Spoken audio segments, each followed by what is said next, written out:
그날도 지금처럼 비가 내렸습니다. 장대비였어요. 고속도로 휴게소 주차장에 차들이 빽빽이 서 있고 사람들은 우산도 없이 뛰어다니며 건물 안으로 피해 들어가고 있었죠. 저도 그런 사람 중 하나였습니다. 화장실에 다녀오겠다고 아들 철수에게 말하고 차에서 내렸는데 하늘이 갑자기 뚫어진 것처럼 물이 쏟아지기 시작했거든요. 어머님 빨리 다녀오세요. 뒷자리에 앉아있던 며느리 미영이 짜증스럽게 소리쳤습니다. 창문을 조금만 내리고 말이에요. 비가 차 안으로 들어올까봐 걱정하는 것 같았어요. 그때는 몰랐습니다. 그게 제가 그들에게서 들은 마지막 말이 될 거라는 것을요. 저는 김순애입니다. 올해 72살이에요. 남편을 일찍 여의고 혼자 힘으로 아들 철수를 키웠습니다. 40년 넘게 작은 식당을 운영하면서 말이에요. 새벽 5시에 일어나서 밤 10시까지 일했어요. 철수가 대학 갈 때는 등록금 마련하려고 밤늦게까지 아르바이트도 했죠. 철수가 결혼할 때는 제 적금을 모두 털어서 결혼 비용을 댔어요. 신혼집 전세금도 제가 마련해줬고 미영이가 임신했을 때는 산후조리원비까지 제가 냈어요. 미영이와는 처음엔 사이가 나쁘지 않았어요. 똑똑하고 예의 바른 며느리라고 생각했거든요. 철수와 미영이가 결혼한 후 제 집에서 함께 살기 시작했는데 처음 몇 년은 평범한 가정이었어요. 그런데 언제부터인가 이상한 일들이 생기기 시작했습니다. 처음에는 작은 것부터였어요. 어머님, 요리할 때 소금 좀 덜 넣으세요. 짜서 못 먹겠어요. 어머님, TV 소리 좀 줄여주세요. 너무 시끄러워요. 어머님, 친구분들 집에 자주 오시지 마세요. 동네 소문날까봐 걱정돼요. 이런 식으로 하나하나 제약을 가하기 시작했어요. 처음에는 며느리가 말하더니 나중에는 철수까지 나서서 저를 통제하려고 했어요. 엄마, 나이가 나이인데 너무 활발하게 돌아다니지 마세요. 엄마 건강 생각해서 집에 있는 시간을 늘리세요. 이런 말들을 할 때마다 마치 저를 걱정해서 하는 말처럼 포장했어요. 하지만 저는 알 수 있었어요. 저를 집에 가둬두려고 한다는 걸요.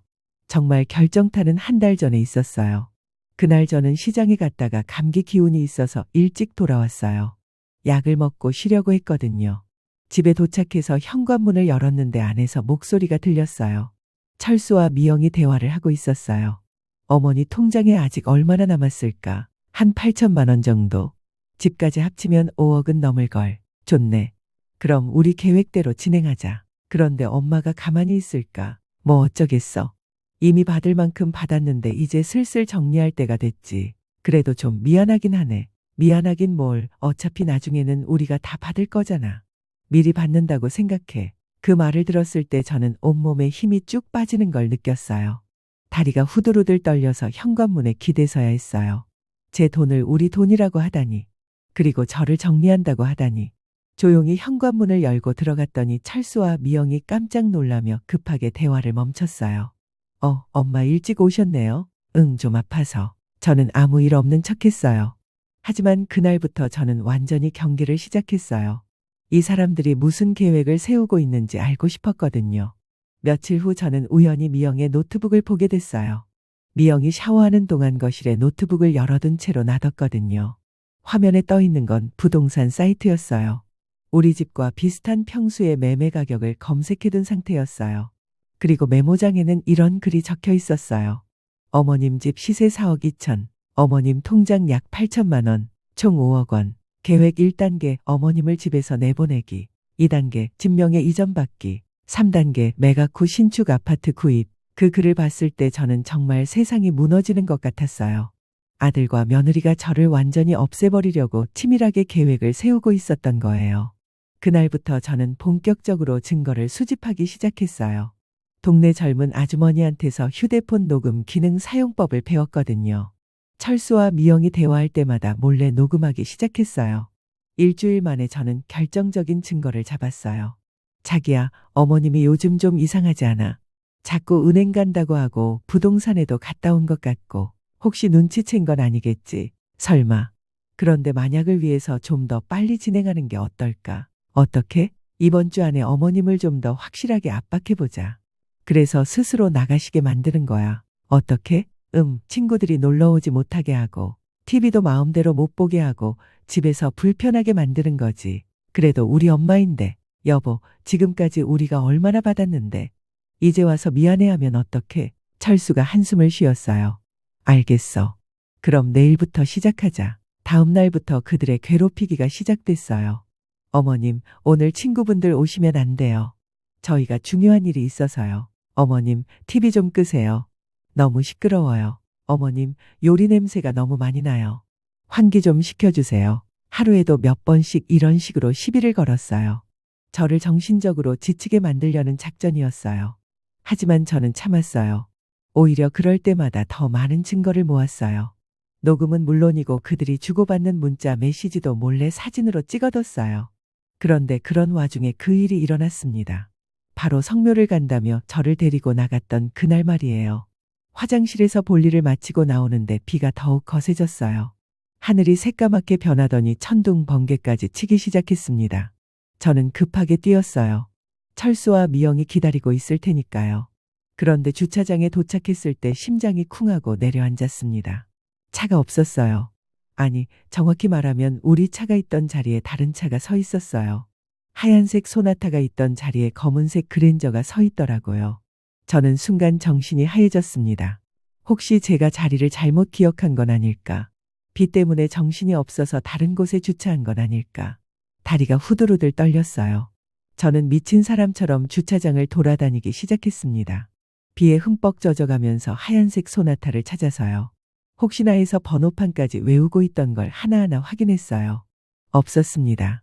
제 다리에 힘이 쭉 빠지면서 그 자리에 털썩 앉아버렸어요. 주차장 한복판에서요.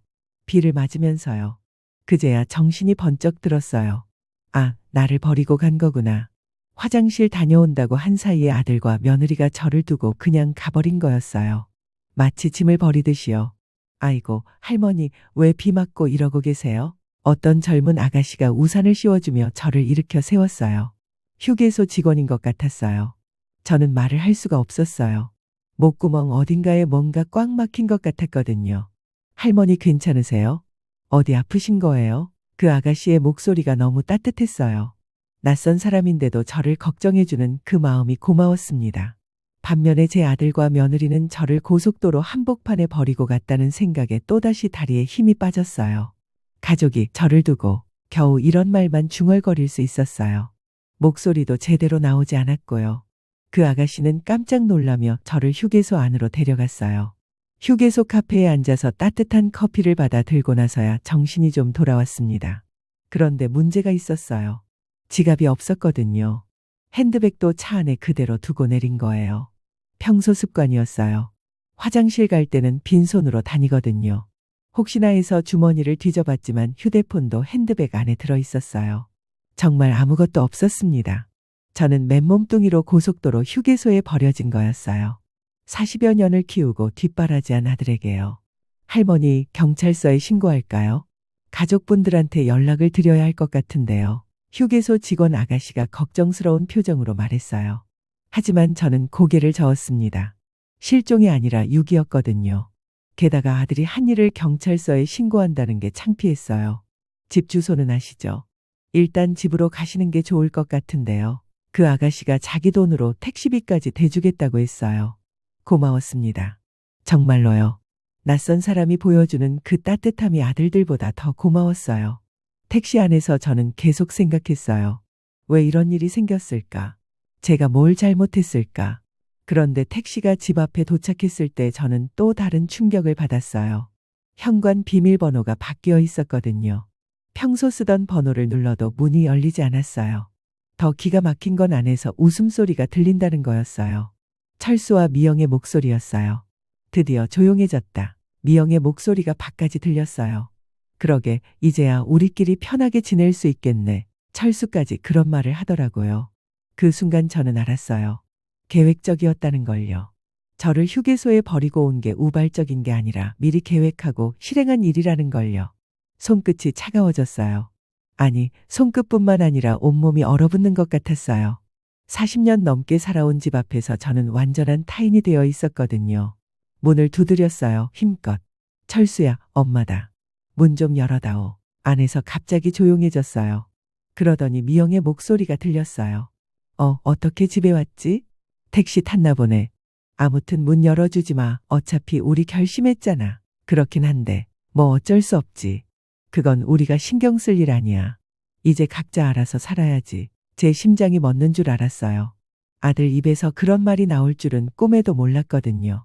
저는 그날 밤 집 앞 정자에서 잤어요. 비가 그쳤지만 바람이 차가웠어요. 담요 한 장 없이 그냥 옷 입은 채로요. 추웠지만 잠이 왔어요. 너무 충격이 커서 정신이 나간 것 같았거든요. 꿈에서도 계속 비가 내렸어요. 휴게소 주차장에서 아무리 찾아도 차가 보이지 않는 꿈이었어요. 그리고 누군가가 저를 부르는 소리가 들렸어요. 할머니, 할머니. 눈을 떴을 때 동네 슈퍼 아주머니가 저를 흔들고 있었어요. 아이고, 할머니, 왜 여기서 주무세요? 감기 걸리겠어요. 그제야 정신이 들었어요. 어젯밤 일이 꿈이 아니라 현실이었다는 걸 깨달았죠. 저는 그 아주머니 도움으로 겨우 일어섰어요. 온몸이 뻣뻣하고 아팠거든요. 그런데 더 아픈 건 마음이었어요. 가슴 한복판에 뭔가 무겁고 차가운 덩어리가 박혀 있는 것 같았거든요. 할머니, 집에 들어가세요. 철수가 걱정할 거예요. 그 아주머니는 아직도 모르고 있었어요. 제가 쫓겨났다는 걸요. 가족에게 버림받았다는 걸요. 네, 그래야죠. 겨우 이런 대답만 할 수 있었어요. 사실을 말하기가 너무 창피했거든요. 70이 넘은 할머니가 아들에게 버림받았다는 걸 동네 사람들에게 어떻게 말해요? 하지만 그날부터 저는 달라졌어요. 아니, 달라질 수밖에 없었어요. 비 오는 날 휴게소에서 느꼈던 그 절망감과 외로움이 저를 완전히 바꿔놓았거든요. 40년 넘게 아들만 바라보고 살았던 순진한 어머니는 그날 죽었어요. 그리고 새로운 김순예가 태어났죠. 복수를 꿈꾸는 김순예가요. 그 이후로 며칠 동안 저는 동네 사람들 집을 전전했어요. 물론 사실을 말할 수는 없었죠. 아들이 저를 고속도로 휴게소에 버리고 갔어요라고 어떻게 말해요? 대신 집 보수공사 때문에 며칠 나와 있어야 해서요라고 둘러댔어요. 동네 아주머니들은 다들 착해서 하룻밤씩 재워줬거든요. 하지만 남의 집 신세를 계속 질 수는 없잖아요. 사흘째 되던 날 저는 결국 집으로 돌아갔어요. 현관 비밀번호를 다시 눌러봤는데 이번에는 열렸어요. 아마 다시 원래 번호로 바꿔놓은 것 같았어요. 안으로 들어가자마자 미영이 나타났어요. 어머님, 어디 계셨어요? 마치 아무 일도 없었다는 듯이 말하더라고요. 그 뻔뻔함에 기가 막혔어요. 내가 비밀번호 바꿔놔서 못 들어왔잖아. 제가 이렇게 말했더니 미영의 표정이 싱긋 웃으며 바뀌었어요. 비밀번호요? 저희가 언제 바꿨다고 그러세요? 그대로인데요. 거짓말이었어요. 분명히 그날 밤 비밀번호가 안 맞았거든요. 그런데도 이렇게 시치미를 떼다니. 집 안으로 들어갔더니 더 기가 막혔어요. 제 방이 완전히 바뀌어 있었거든요. 40년 넘게 쓰던 제 옷장과 화장대가 모두 없어져 있고 대신 미영의 운동기구들이 놓여 있었어요. 내 옷장은 어디 갔니? 아, 그거요? 너무 낡아서 버렸어요. 어차피 어머님 옷도 얼마 없잖아요. 이렇게 말하면서 미영은 아무렇지도 않은 표정이었어요. 마치 당연한 일을 한 것처럼요. 내 허락도 안 받고 어떻게 내 물건을 버려? 제 목소리가 떨렸어요. 40년 넘게 함께한 가구들이었는데 하루 사이에 모두 사라져 있다니. 어머님, 어차피 낡은 거 버리고 새 걸로 사드릴게요. 더 좋은 걸로요. 미영의 말투에는 미안함이라고는 찾아볼 수 없었어요. 오히려 귀찮다는 기색이 역력했어요. 그때 철수가 회사에서 돌아왔어요. 엄마 왔네. 그것뿐이었어요. 며칠 동안 집에 없었던 엄마를 보고 한 말이 겨우 그거였어요.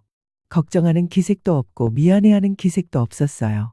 철수야, 엄마가 어디 있었는지 궁금하지도 않니? 제가 이렇게 물었더니 철수는 소파에 앉으며 대충 대답했어요. 어디 계셨는데요? 친구분 댁에 계신 줄 알았는데 내가 널 휴게소에 버리고 갔잖아. 제 목소리가 커졌어요. 참을 수가 없었거든요. 철수와 미영이 서로 눈빛을 주고받았어요. 그리고는 철수가 말했어요.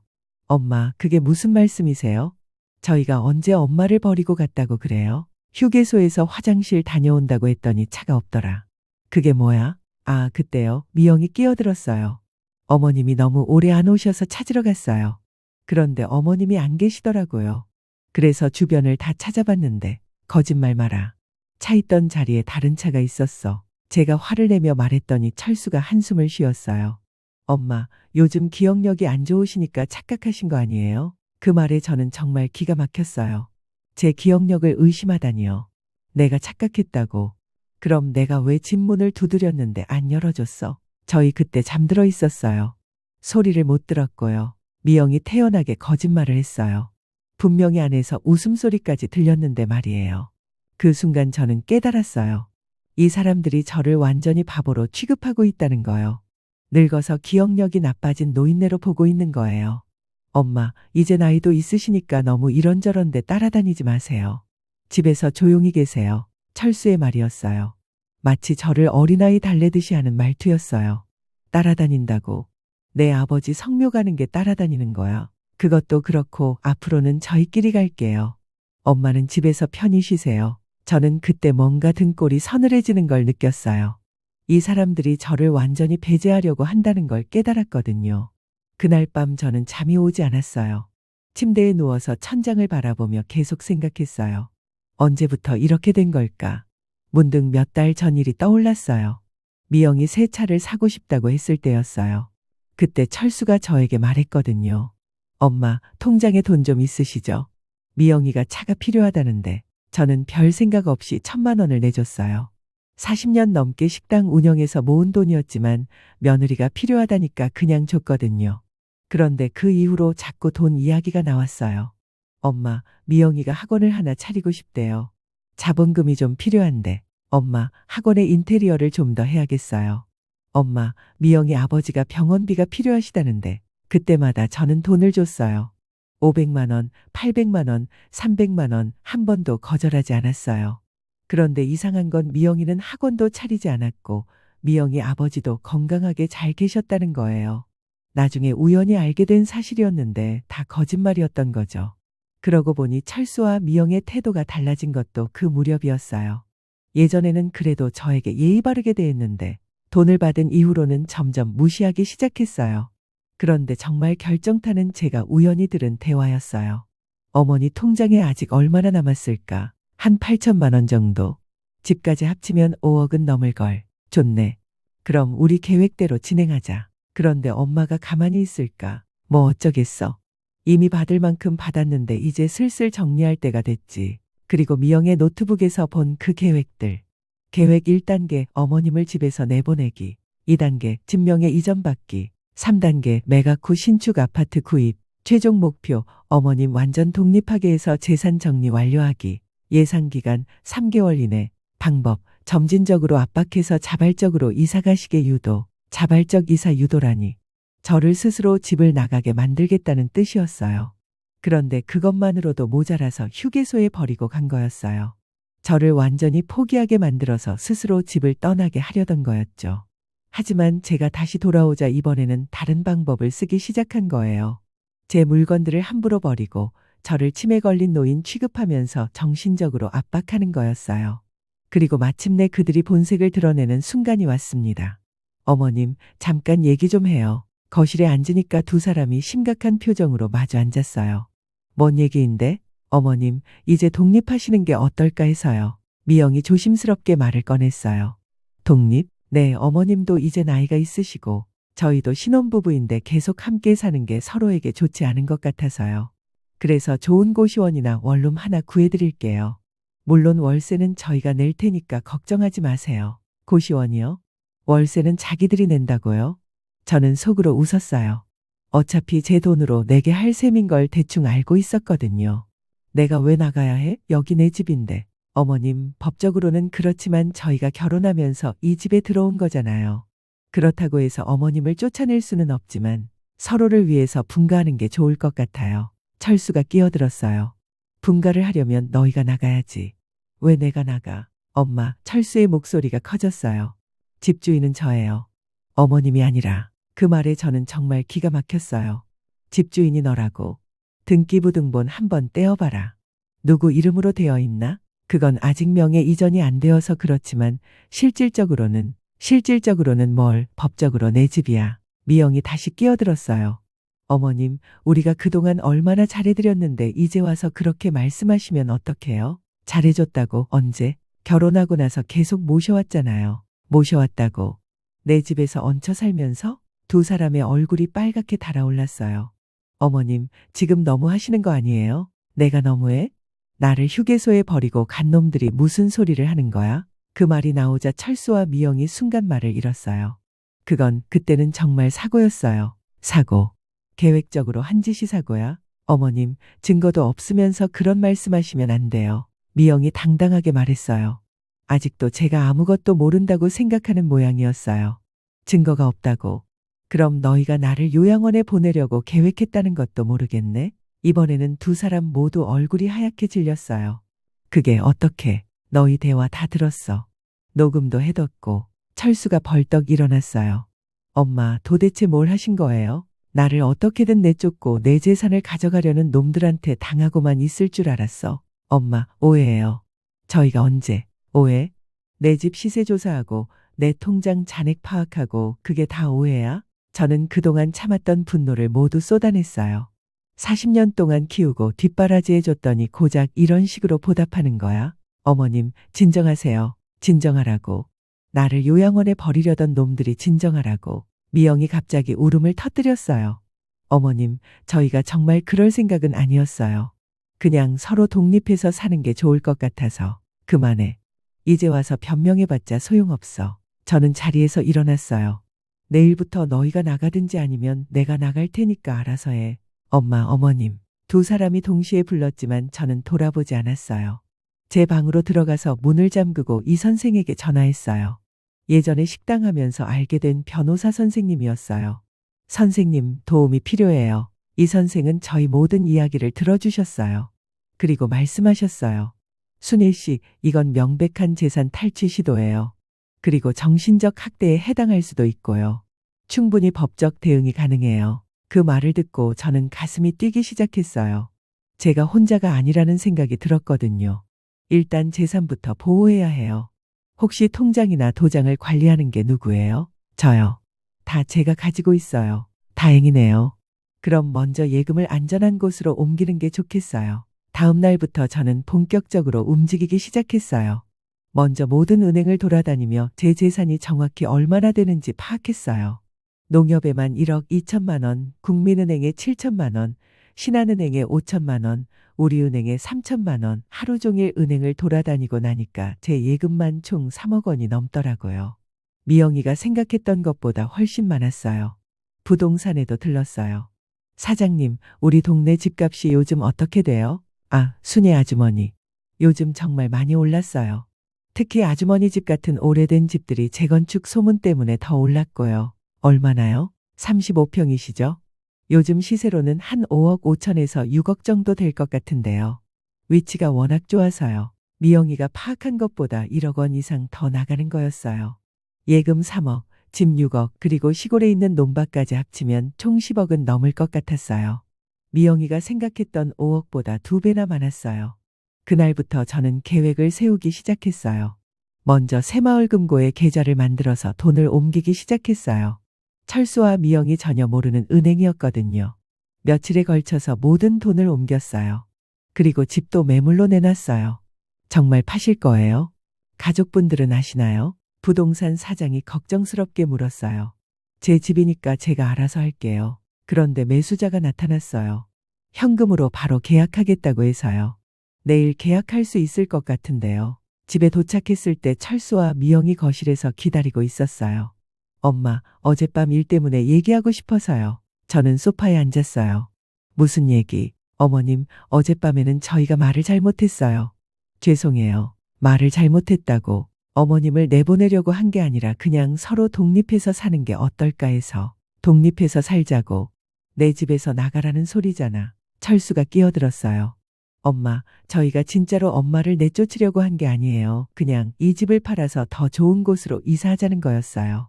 물론 엄마랑 같이요. 거짓말이었어요. 노트북에서 본 계획과는 완전히 다른 얘기였거든요. 더 좋은 곳으로 이사하자고. 그럼 왜 요양원 얘기가 나왔어? 두 사람이 또 얼굴이 하얗게 질렸어요. 그건 그냥 혹시나 해서 알아본 거예요. 만약 엄마가 몸이 안 좋아지면 요양원에 버리겠다는 소리네. 버린다는 게 아니라. 됐어. 저는 손을 저으며 말을 끊었어요.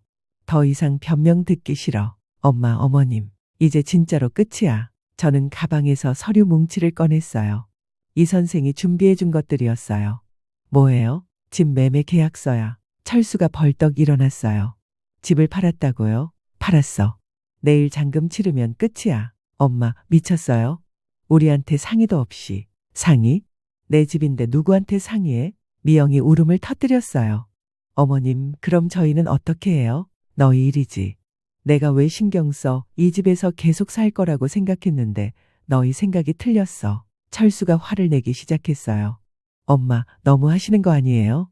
저희가 그동안 얼마나 뭘 나한테서 돈 뜯어내고 나를 휴게소에 버리고 요양원에 보내려고 계획하고 그게 잘한 거야. 그건 다 오해예요. 오해? 녹음 파일 들어볼래? 저는 휴대폰을 꺼냈어요. 이거 다 증거야. 변호사한테도 줬고. 혹시 너희가 나를 고소하거나 그러면 막 고소할 준비도 다 해뒀어. 두 사람이 완전히 말을 잃었어요. 그리고 이것도 받아. 저는 또 다른 서류를 내밀었어요. 뭐예요? 가족관계 정리 서류야. 가족관계 정리요? 나는 이제부터 너희와 남으로 살 거야. 아들도 며느리도 없어. 철수가 그 말을 듣고 주저앉았어요. 엄마, 설마 정말로? 정말이야. 나를 버린 순간 너희도 내 가족이 아니야. 엄마, 잘못했어요. 다시는 안 그럴게요. 늦었어. 미영이 무릎을 꿇고 매달렸어요. 어머님, 제발 한 번만 용서해 주세요. 정말 잘못했어요. 용서? 저는 차가운 목소리로 말했어요. 40년 동안 키우고 뒷바라지 해줬더니 고작 이런 식으로 보답하는 놈들을 용서하라고. 어머님, 다신 내 앞에 나타나지 마라. 그리고 연락도 하지 마. 철수가 마지막으로 애원했어요. 엄마, 제발. 저는 정말 엄마를 사랑해요. 사랑? 저는 비웃었어요. 사랑하는 엄마를 휴게소에 버리고 가 사랑하는 엄마를 요양원에 보내려고 계획해. 그건 정말 실수였어요. 실수가 아니라 본성이야. 저는 자리에서 일어났어요. 내일까지 이 집에서 나가. 안 나가면 경찰 부를 거야. 엄마, 어머님. 하지만 저는 돌아보지 않았어요. 제 방으로 들어가서 문을 잠갔어요. 다음 날 아침 저는 일찍 일어나서 짐을 챙겼어요. 많지 않았어요. 옷 몇 벌과 필요한 것들만 가방에 넣었어요. 거실로 나가니까 철수와 미영이 소파에서 밤을 샌 것 같았어요. 눈이 퉁퉁 부어 있었어요. 엄마, 나 이제 나간다. 어디로 가세요? 내가 알 바 아니야. 연락처라도 남겨주세요. 왜 또 돈 달라고 할 거야? 엄마, 저는 현관문을 열었어요. 40년 동안 고생 많이 했다. 이제 내 인생 좀 살게 해줘. 엄마, 정말 가시는 거예요? 응, 저희 정말로 끝이에요. 그건 너희 하기 나름이야. 마지막으로 돌아보니까 두 사람이 울고 있었어요. 하지만 저는 더 이상 마음이 아프지 않았어요. 문을 닫고 계단을 내려가는데 뒤에서 문 두드리는 소리가 들렸어요. 엄마. 하지만 저는 돌아보지 않았어요. 택시를 타고 새 집으로 가는 길에 저는 창밖을 바라봤어요. 날씨가 참 좋았어요. 구름 한 점 없는 맑은 하늘이었어요. 40년 만에 처음으로 자유로워진 기분이었습니다. 그로부터 1년이 지났어요. 지금 저는 작은 집에서 혼자 살고 있어요. 20평도 안 되는 작은 공간이지만 40년 넘게 살았던 그 큰 집보다 훨씬 편하네요. 아무도 저에게 비를 걸지 않거든요. TV를 보고 싶으면 보고 친구들을 불러도 눈치 볼 필요가 없고 요리를 해도 냄새 난다고 잔소리하는 사람이 없어요. 정말 자유로워요. 창가에 앉아서 차를 마시며 밖을 내다보는 게 요즘 제 일상이에요. 아래층에는 작은 빵집이 있고 길 건너편에는 공원이 있어요. 아침마다 할머니, 할아버지들이 산책하는 모습을 보면 마음이 편해져요. 몇 달 전에는 철수에게서 편지가 왔어요. 6개월 만에 처음 연락이었어요. 엄마에게. 엄마, 안녕하세요. 엄마가 떠나신 지 6개월이 됐어요. 하루하루가 정말 힘들었어요. 처음에는 화가 났어요. 엄마가 너무 하신다고 생각했거든요. 하지만 시간이 지날수록 저희가 얼마나 잘못했는지 깨닫게 됐어요. 정말 죄송해요. 저희가 그동안 엄마에게 한 일들을 생각하면 정말 부끄러워요. 미영이도 많이 후회하고 있어요.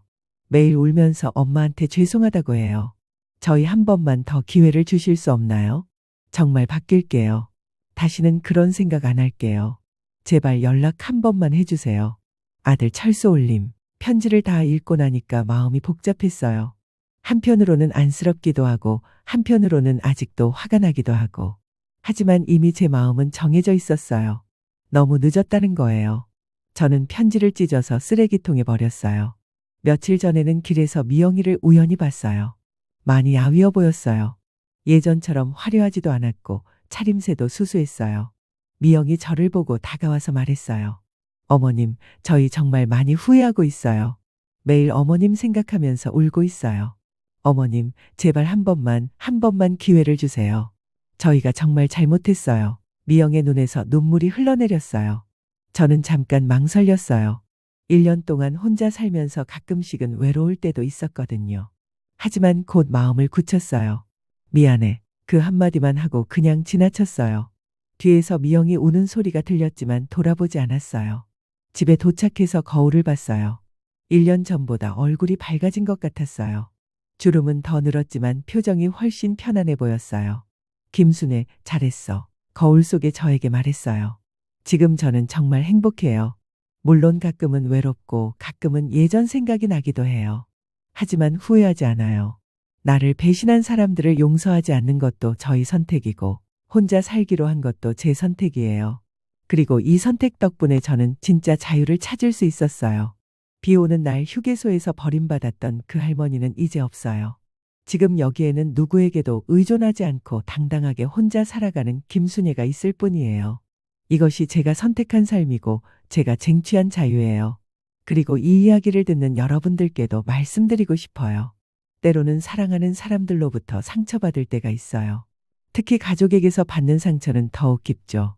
하지만 그럴 때일수록 자신을 포기하지 마세요. 끝까지 당신 자신의 편이 되어주세요. 저처럼 70이 넘어서도 새로운 시작을 할 수 있어요. 나이는 숫자에 불과해요. 중요한 건 포기하지 않는 마음이에요. 가족이라는 이름으로 당신을 이용하려는 사람들이 있다면 그들에게 당하지 마세요. 당신의 인생은 당신의 것입니다. 다른 사람을 위해서만 살다가 정작 자신은 잃어버리지 마세요. 혼자 사는 것이 외로울 거라고 생각했지만 오히려 진정한 평화를 찾을 수 있었어요. 누군가에게 의존하지 않고도 충분히 행복할 수 있다는 걸 깨달았어요. 물론 용서가 아름다운 것이라고 말하는 사람들도 있을 거예요. 하지만 저는 생각해요. 진정한 사랑 없이 이루어진 용서는 또 다른 상처만 불러올 뿐이라고요.